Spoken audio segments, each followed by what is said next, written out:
Segundo o jovem músico brasileiro Jonathan Fer, estamos vivendo o início de uma revolução social, embora lenta e pacífica.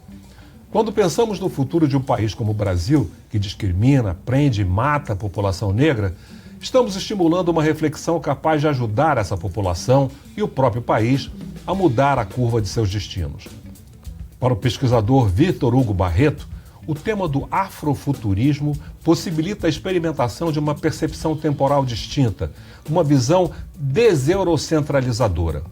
Ao propor observar o mundo de um ponto de vista afrocentrado, estamos fornecendo elementos fundamentais para entender as questões do presente e influenciar positivamente o futuro. Sejam bem-vindos ao Culture na TV.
A nossa convidada é articuladora na CEPIR, da Secretaria Municipal de Cultura da cidade do Rio de Janeiro, fundadora da Plataforma de Educação Afrofuturo, pesquisadora da Rede Mundial Toros e integrante do Global Shapers, programa para jovens do Fórum Econômico Mundial.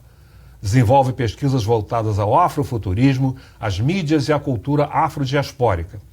Tem participado de palestras e debates em espaços como o TEDx Laçador, a Rede Globo, a Universidade Federal Fluminense, a Universidade Federal do Rio de Janeiro e a Casa Firjan, além de festivais de tecnologia. Vem atuando também em projetos sociais e campanhas de impacto social. Hoje vamos conversar com a midióloga, criadora de conteúdo e estrategista de comunicação, Morena Mariá. Morena, é um grande prazer recebê-la aqui no programa. Ano passado nós tivemos um filme que causou um imenso impacto pelo mundo afora, que foi o Pantera Negra, protagonizado pelo Chadwick Boseman. Um filme então, mostrando uma sociedade africana extremamente avançada do ponto de vista tecnológico, porém também profundamente fincada nas suas raízes históricas, nas suas tradições. Sim. Ele é um marco do afrofuturismo? Olha, eu acho que nesse âmbito da cultura pop, o Pantera Negra veio, de fato, para redefinir o que a gente achava que era possível de uma narrativa diaspórica, de uma narrativa ficcional, né, sobre África, se tornar, de fato, um fenômeno que as crianças amaram, que os adultos se emocionaram. Eu acho que, de fato, o Pantera Negra é um marco nesse movimento cultural que é o afrofuturismo. E o que é o afrofuturismo? Olha, essa é a pergunta de R$1 milhão, né? Cada um responde de acordo com aquilo que tem praticado, que tem produzido, né? Eu gosto muito de uma definição da pesquisadora Kênia Freitas, que ela vai dizer que o afrofuturismo, para além desse movimento estético, desse movimento artístico que a gente vê expressado no cinema, expressado nas artes visuais, ele também é um movimento crítico, político, filosófico, é um movimento amplo e plural, né? Eu gosto muito dessa definição, porque o afrofuturismo ele tem alguns princípios, e eu acho que um deles, e talvez o mais poderoso deles, seja essa necessidade de que a autoria dessa obra, a autoria dessa reflexão esteja baseada num corpo, numa mente, numa pessoa, numa subjetividade negra, né? Então, você propor que o futuro vai ser pautado a partir de uma pessoa enraizada na sua cultura africana, eu acho que é algo muito poderoso, né? É uma mudança num paradigma de discussão de tempo, de discussão do mundo, de discussão de inovação. É uma mudança de paradigma, realmente. E você, particularmente, como é que você foi trazida para esse campo? Olha, eu acho que quando as pessoas vêm me perguntar por que você começou a se interessar, eu sempre gostei muito de ler. A literatura foi, assim, a minha porta de entrada para reflexões críticas. E eu comecei a ler muito pequena. Minha mãe sempre me incentivou muito com leitura. Nunca foi um hábito muito enraizado na minha casa, né? Mas ela me ofereceu muitos livros desde neném. E aí a leitura foi o que me levou a ler narrativas ficcionais e ficções científicas afrofuturistas. Eu comecei pelo Octavia Butler, que é uma escritora negra norte-americana e que na década de 70 mudou muito a forma como a ficção científica era proposta nos Estados Unidos, né? E essa narrativa da Octavia Butler, eu comecei pelo Laços de Sangue, o Kindred, que é uma narrativa que ela conta de uma mulher de hoje em dia, de um momento contemporâneo, que na época era na década de 70, mas que ela tem uns desmaios e é transportada para a época da escravidão dentro de sua própria família. E aí ela tem contato com ancestrais dela, negros, brancos. E isso é uma discussão muito interessante, né? De uma ficção científica que não é pautada somente na tecnologia, no cientificismo, mas também pautada na espiritualidade, né? Numa coisa que é bastante africana. E aí essa narrativa da Octavia Butler me iniciou nesse campo. A Ellen Oléria também, que é uma cantora brasileira, fez um álbum homônimo do projeto que eu desenvolvo. Foi por causa dela que eu batizei o projeto desse nome. E esse álbum me tocou muito, chamado Afrofuturo. Eu passei a refletir mais sobre o futuro a partir dessas obras artísticas. E como é que se dá essa conexão exatamente entre passado, presente e futuro por meio do afrofuturismo? Olha, as pesquisas que eu tenho feito, eu tenho aprofundado um pouco mais também em outras áreas, filosofia, né?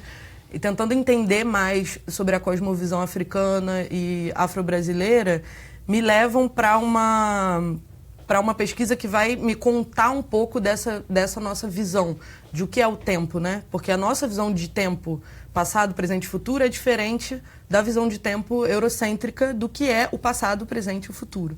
Quando a gente vai observar essas representações visuais, por exemplo, do tempo, a gente vai ver que na Europa as pessoas representam como uma linha reta, né? E para nós o nosso futuro ele está extremamente ancorado e sustentado pelo passado, né? A gente busca soluções para os nossos problemas na nossa tradição. Isso é uma característica muito forte na África, não só no continente, mas também na diáspora. E aí o afrofuturismo, para mim, é um pouco disso, né? Resgatar essa história perdida, que foi invisibilizada, né? Que foi apagada nos currículos escolares. É a oportunidade da gente falar com crianças, com jovens, com adultos, sobre essa história, sobre essa narrativa, sobre esse protagonismo negro da cultura e da história, né?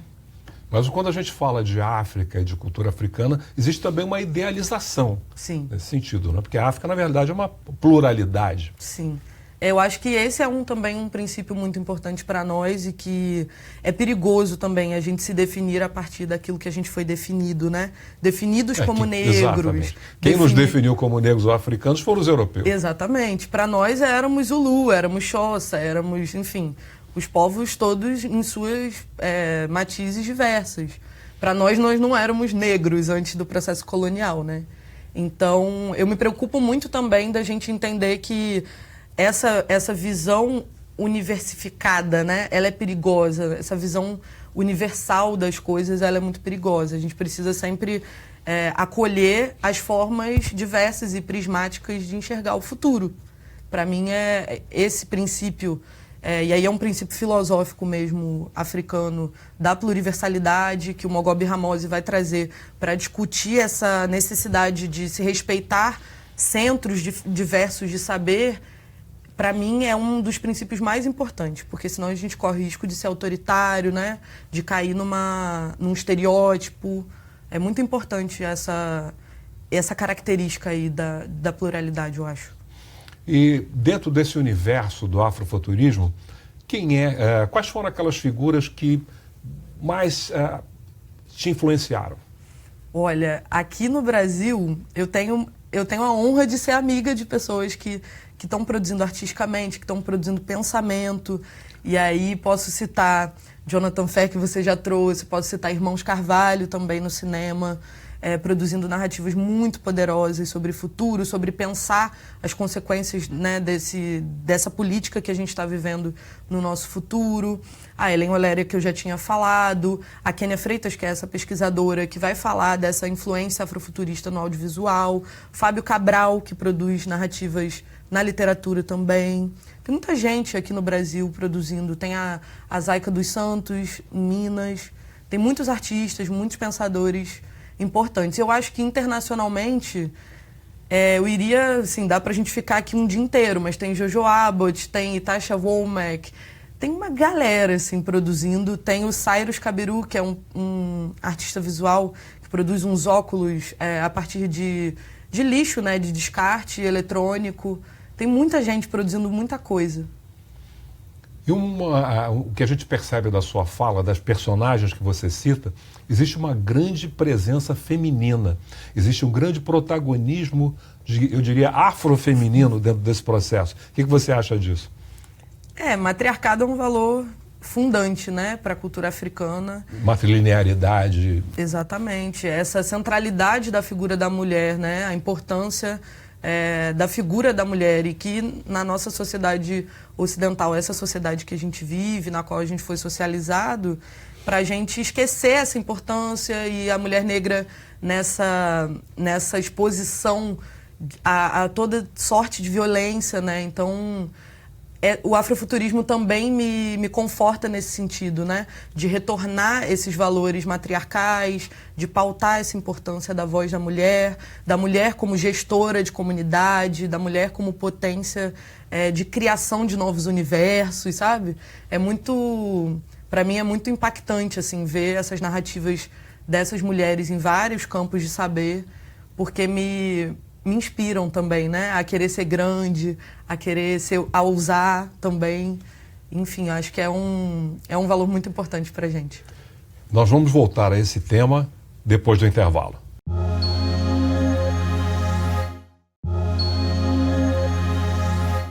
Hoje estou conversando com a midióloga, criadora de conteúdo e estrategista de comunicação, Morena Mariá. Morena, uma coisa que acontece nessa sociedade hoje, é muito visível, as pessoas, eu diria, de visível ascendência africana, são sujeitas a todo tipo de discriminação e além da violência. Violência essa cometida, inclusive, por desconhecimento ou por aquilo que chamam até de violenta emoção. Como é que o afrofuturismo pode dar uma resposta a essa situação por que passa a população negra no Brasil? Olha, eu gosto muito da ideia de que a ficção, né, ela tem o poder de perguntar, e se? Então, a partir dessa perguntinha que é pequenininha e muito simples, né, do e se não fosse assim? E se os negros estivessem em posição de protagonismo? E a partir disso, enfim, a gente pode fazer 1000 perguntas, né? Complementar esse e se com 1000 questões. Mas eu acho que a resposta que o afrofuturismo dá para isso é, de fato, trazer negros em outros lugares, assim, subjetivos, né? Fora do estereótipo do homem negro violento, da mulher negra agressiva, barraqueira, né? Desse estereótipo da dor, do sofrimento, da violência. O afrofuturismo... Do vício, da preguiça. Exatamente, né? Dessas coisas que estão muito enraizadas na cultura brasileira e na mentalidade de senso comum de todos nós, né? Todos nós, negros e brancos, socializados com esse tipo de referência, né? Sobre nós mesmos. Uma patologia social. Exatamente. Que atinge negros e brancos. E aí eu acho que a potência do afrofuturismo é justamente essa, é propor uma ficção que nos diga que não precisa ser assim. Não é assim necessariamente, sabe? O Muhammad Yunus, que enfim, foi Nobel e tudo mais, eu assisti um videozinho dele que me despertou uma coisa muito poderosa. Ele fala nesse vídeo sobre a ficção científica, ela cria cenários que a ciência vai perseguir, né? Cria possibilidades, cria narrativas, e aí a ciência vai perseguindo esses objetivos. E que a gente precisa criar novas ficções sociais, né? A gente precisa propor novos lugares de existência para homens, para mulheres negras, para crianças negras, para idosos negros, para pessoas LGBTs negras, né? Propor possibilidades de existência fora desses limites bastante tristes, dolorosos, limitantes, né? Então, acho que o poder do afrofuturismo está aí, em ampliar esses nossos horizontes e em fazer isso de uma forma que eu acho que é o que a gente está precisando, que é através de um discurso mais massificado. Conversar com a criança, conversar com a pessoa que está fora do ambiente acadêmico, né? Minha avó tem visto essas coisas que eu tenho falado, tem visto as referências. Então, é chegar nessas pessoas com um discurso poderoso, né? Fora desse paradigma da violência. E aí chegar em pessoas que talvez o nosso discurso acadêmico, né, fique ainda bastante engessado na linguagem, não acesse. E aí, através de uma linguagem mais de massa, mais da cultura pop, mais dessa narrativa mais acessível, as pessoas se interessem, se vejam, se sintam representadas, se sintam bonitas, né? Todo mundo quer se sentir bonito, quer se sentir valorizado. E acho que essas narrativas têm esse poder, né? De colocar a gente num outro lugar. Mas existe um trabalho a ser feito dentro da academia também, não? Com certeza. E aí eu acho que é um terreno bastante árido, assim. Tô lá, mas é sempre uma luta, né? Estar num ambiente majoritariamente embranquecido, que não questiona a sua própria localização, né? De falar sempre das referências eurocêntricas, sem entender que aquilo também é um lugar de referência, né? Sem pautar referências diversas. É sempre muito cansativo, assim, confesso. Pra mim que tô lá, enfim, pra quem já passou por lá, você também já passou por lá, sabe? Muito mais do que eu dessa caminhada, como foi, mas acho que a gente está persistindo. E essa geração pós-cotas tem uma missão aí muito importante, né? Que é escrever, que é deixar mais referência, que é pegar aquilo que já foi escrito também e tornar mais visível, a gente se referenciar em quem veio antes da gente. Acho que isso é muito importante, né? Tirar essas epistemologias negras da surdina, né? Do esquecimento, da invisibilidade. E nós até conversávamos sobre isso no intervalo. Essa descontinuidade aparente, então, pessoas da nova geração que não têm conhecimento daquilo que tem sido feito através do tempo, e não digo muito tempo atrás, não, desde a década de 1970, a própria construção das políticas de ação afirmativa, que de uma certa forma mudaram, pelo menos o panorama panorama humano da universidade, né? Eu era o único aluno negro da comunicação. Sim. E hoje estou fazendo doutorado lá na UFRJ e dezenas de negros presentes. Isso aí causa um impacto, né? Causa um impacto, causa um incômodo, né? Você falou disso aqui no intervalo também, dessa negritude incomodante, né? E de como a gente, também a partir desses incômodos mesmo, de dizer, olha, a gente não está nesse currículo, né? Uma bibliografia de 60 autores e não tem um autor negro, né? A gente começa a questionar essas coisas. Isso vai gerando incômodos também. Acho que é um papel, de fato, nosso recuperar essas epistemologias, esses escritos, essas contribuições, né, que as pessoas que vieram antes da gente propuseram. E acho também que é até mesmo ingenuidade nossa, né, de quem é mais jovem, achar que vai conseguir criar tudo do zero, porque, primeiro, que não vai dar, e segundo, que a gente vai perder muito tempo, né, tentando reinventar coisas que já foram inventadas, que já foram escritas, né. Acho que é inteligente da nossa parte recuperar esses saberes e também, se a gente se propõe, de fato, a se orientar pelos nossos princípios, né, culturais, se a gente diz que a gente é afrocentrado, que a gente está buscando, né, se enraizar na nossa cultura, como fazer isso sem tradição, né? Não dá. Como fazer isso sem ouvir, né? No candomblé tem um ditado que a gente só levanta para ensinar quando sentou para aprender, né? Gosto muito de sentar para aprender. Acho que e isso é um dos princípios do afrofuturismo que me encantaram, né? Que é essa recuperação, esse movimento metodológico de Sankofa, né? De olhar para trás. Sem isso a gente não constrói futuro. Não tem futuro sem passado, né? E uma coisa importante que eu tenho percebido também, e que tem sido fundamental, por exemplo, nessas conquistas como de ação afirmativa, é que nós temos conseguido sensibilizar setores importantes da população branca, que percebem o papel que tem e vêm para o nosso lado, né? Sem eles nós não teríamos conseguido muita coisa. Sim. E é importante a gente levar essa consciência para o conjunto da sociedade brasileira. O quanto ela perde, né? Sim. O quanto ela perde. Eu sempre digo que a gente não vai construir um mundo unilateral. Eu sempre falo isso com as pessoas onde eu tô. E eu faço muitas alianças que eu acho que são necessárias e construtivas, né? Não só com pessoas brancas, mas com coletivos que, de repente, não tem pessoas negras dentro desse coletivo. Mas por que fazer alianças ou construir um diálogo? Porque esse mundo unilateral ele não vai existir. A gente só tem um planeta, né? Essa consciência de totalidade, ela precisa existir. A gente vai ter que coexistir. E a África sempre foi sobre coexistência, né? A gente nunca teve nenhum problema de destruir o outro, né? Porque o outro é diferente de nós. Muito pelo contrário, a gente aceita muito bem.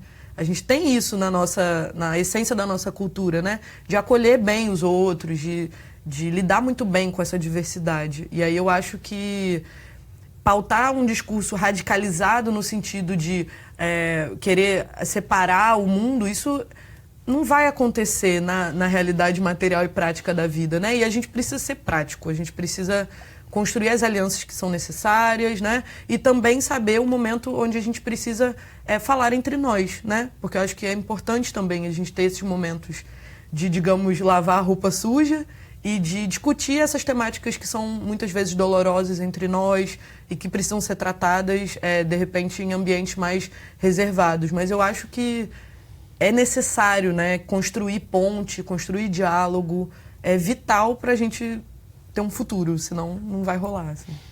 Qual a principal mensagem que você acredita que o afrofuturismo pode passar neste momento?